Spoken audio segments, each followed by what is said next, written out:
చిన్న వయసులో పిల్లలు ఏది చేసినా చిలిపిగానే అనిపిస్తుంది. అమ్మ కాసేపు పప్పాడ పెట్టెళ్ళగానే మా అల్లుడు మొత్తం చల్లేశాడు ఇంటి నిండా. అదేంటో కానీ అదే తల్లికి కొంచెం పెద్దయినాక చూసుకోక తగిలి కింద పడేసినా సరే ఈపు మీద వాత పెట్టకుండా వదిలిపెట్టరు. ఎందుకు? అప్పుడు కూడా కాస్త చిలిపిగా చూడొచ్చు కదా. చేతిలో ఉన్న చీపిరికి పని చెప్తారేంటి అస్తమానం? నా చిన్నప్పుడు ఏంటో చీపిర్లు కూడా చాలా క్వాలిటీగా ఉండేవి. ఎంత కొట్టినా ఖరాబ్ అయ్యేవి కాదు.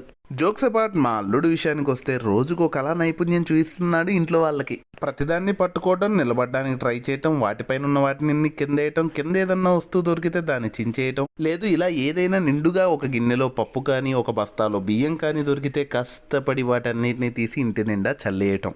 చల్లుతూ చల్లుతూ తనకి తానే తలంబ్రాల అభిషేకం చేసేసుకుంటాడు. ఆయన పోస్ట్ చూడండి, 2 చేతులు పైకెత్తి ఇలా చూపెట్టి సబ్కా మాలిక్ ఏక్ హై అంటున్నాడు. అంతేనా? ఇంట్లో ఎంతమంది ఉంటే అంతమంది పనులన్నీ మానుకొనైనా ఈయన చుట్టే ఉండాలి. కాదు నా పని నేను చేసుకుంటా అంటే మ్యూజిక్ స్టార్ట్. ఆడుకోవడానికి ఎన్ని బొమ్మలున్నా విసిరేస్తే పగిలే వాటికి ఎక్కువ ప్రిఫరెన్స్ ఇస్తాడు.